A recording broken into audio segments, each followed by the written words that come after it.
देखो यार, आज मैं तुम्हें एक सक्सेसफुल स्टोरी सुनाने वाला हूँ जिसको शार्क टैंक इंडिया ने ग्लोरीफाई किया, मीडिया ने सेलिब्रेट किया और इन्फ्लुएंसर ने वर्शिप किया। मैं बात कर रहा हूँ विनीता सिंह की और उनके ब्रांड सुगर कॉस्मेटिक, जो 4100 करोड़ की वैल्यूएशन पर बैठे हैं। सुनने में कितना मस्त लगता है ना, लेकिन यहीं पे तुम गलत हो जाते हो। एक और मैं तुम्हें रियलिटी चेक देता हूँ। फाइनेंशियल 2025 में इनका रेवेन्यू 415 करोड़ था और 108 करोड़ का लॉस के साथ। मतलब तुमने एक साल में अपने रेवेन्यू का क्वार्टर से ज्यादा उड़ा दिया। पर wait, it gets even worse. 2024 में रेवेन्यू इनका था 505 करोड़ और फाइनेंशियल 2025 में इनका रेवेन्यू 415 करोड़ हो गया। मतलब 17.8% रेवेन्यू ड्रॉप हुआ है। जिस मार्केट में नाइका 23% ग्रो कर रहा है, मामा अर्थ स्टेबल है, तुम वहां बैकवर्ड जा रहे हो। देखो विनीता, मुझे पता है कि लोगों से अलग चलने पे बिजनेस खड़ा होता है और बनता है, लेकिन इतना अलग मत चल जाओ कि ब्रांड ही ना बचे।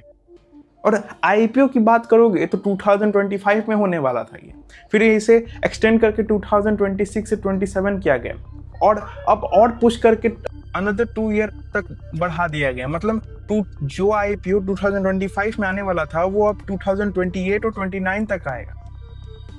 तब तक कंपनी बचेगी भी।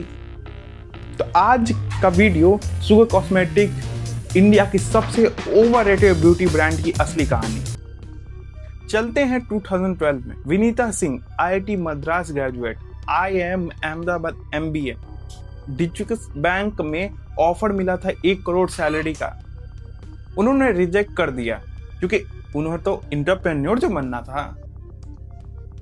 पहले फैब बैग ट्राई किया, फिर ब्यूटी सब्सक्रिप्शन बॉक्स, जो कि दोनों वर्क नहीं किया। फिर 2012 में इन्होंने लॉन्च किया सुगर कॉस्मेटिक। उनका पिच बहुत सिंपल था। उनका पिच था, हम अफोर्डेबल मेकअप बनाते हैं, इंडियन स्किन टोन के लिए डिजाइन किए हैं, क्रूल्टी फ्री हैं और बोल्ड जेंजी पैकेजिंग और मार्केटिंग गैप भी था। 2012 में इंडिया में या तो इंटरनेशनल ब्रांड था या low quality local stuff. Sugar ने वो स्पेस कैप्चर किया तो दोनों में से कोई नहीं कर रहा था, मिडिल वाला। फंडिंग भी इन्हें सॉलिड मिली। इन्होंने रेस किया 95 million. Investor L Catterton India कोर्टिन एलिवेशन कैपिटल वैल्यू 4100 करोड़ बाय 2024। और फिर 2021 में Shark Tank India season 1 start हुआ, जहां Vineeta Singh became a household name, aspirational figure. Media का नैरेटिव था, she rejected a 1 crore job to build a 4000 crore company. Beautiful story, right? पर नंबर देखोगे ना तो सच पता चलेगा। तो चलिए देखते हैं रियल फाइनेंशियल्स। फाइनेंशियल 2023 में रेवेन्यू 420 करोड़ था। लॉस फाइनेंशियल 2024 में रेवेन्यू 505 करोड़, जो पिछले ईयर के मुकाबले 20% से ज़्यादा हुआ। फर्स्ट प्रॉफिटेबल मंथ बना और उन्होंने अचीव कर लिया 2024 में। विनीता सिंह खुद बोली जनवरी 2024 में, we are looking at IPO in 2 से 3 ईयर में। We need 100 crore plus revenue और प्रॉफिटेबिलिटी। Sounds achievable. पर फिर क्या हुआ? फाइनेंशियल 2024 से 2025 रेवेन्यू 415 से सीधे 505 करोड़, लॉस 108 करोड़, मतलब 26% loss margin. That's 17.8% revenue decline.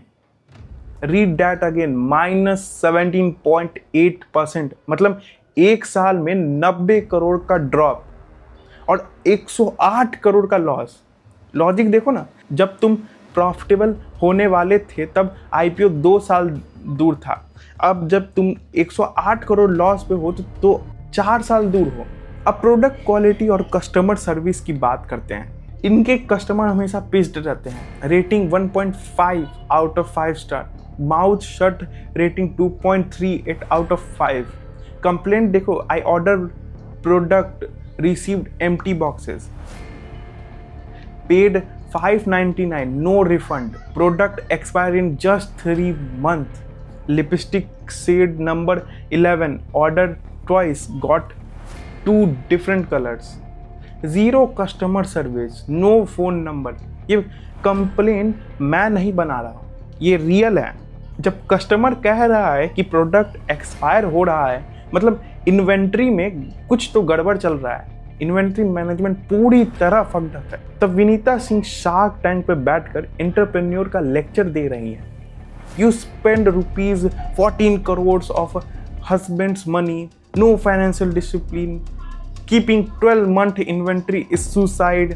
Irony देख रहे हो, मतलब हिपोक्रेसी भी की सीमा होती है। क्यों मोदी जी, तुम्हारा खुद का कंपनी 108 करोड़ का लॉस में है और तुम दूसरे को फाइनेंशियल डिसिप्लिन सिखा रही हो।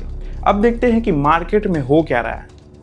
Nykaa the platform giant financial 2025 में Q1 का रेवेन्यू में इन्होंने 2155 करोड़ कमाया, जो पिछले साल के कंपैरिजन में 23% से ज़्यादा इनका प्रॉफिट था, 23.32 करोड़।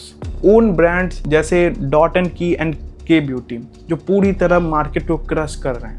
मामा अर्थ जिनका रेवेन्यू 2226 करोड़ था, listed on NSE। International innovation Kylie cosmetic entered India in April 2024। Max Factor, Fenty Beauty, Chanel, वाइसनल सब लाइन में खड़े हैं और Sugar cosmetic in this landscape 45,000 outlet का क्लेम करते हैं, पर लॉजिस्टिक हैंडल नहीं हो रहा है। ये स्केल नहीं, केओस है। इनका प्राइसिंग में देखो, तुम अफोर्डेबल प्रीमियम बनना चाहती हो पर क्वालिटी इंटरनेशनल ना प्राइस बजट है। You are stuck in the middle, quality collapse, shades consistency नहीं है। मेकअप कंपनी हो और शेड्स मैच नहीं हो रही हो तो घंटे का कंपनी हो। 2021 से विनीता बिजी हैं लेक्चर देने में, इंस्टा रील बनाने में और सेलिब्रिटी बनने में। You became an influencer CEO और कंपनी ने उसी की कीमत चुकाई है।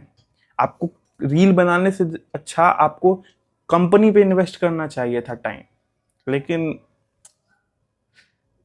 आपको sugar cosmetic is not a success story, it's a warning कि फंडिंग और वैल्यूएशन से बिजनेस नहीं चलता, फंडामेंटल से चलता है। समझी विनीता सिंह? विनीता सिंह पिक्चर्स को रोस्ट करती हैं पुअर मैट्रिक्स के लिए, जब उनका खुद का कंपनी 7.8% रेवेन्यू डिक्लाइन कर रहा है। द बिगर क्वेश्चन है कि सुगर कॉस्मेटिक 2028 तक IPO लेकर आ भी पाएगा या फिर बैंकरप्सी का ट्रैप में फंस के हमेशा के लिए मिट जाएगा। क्योंकि number don't lie, balance sheet don't do PR।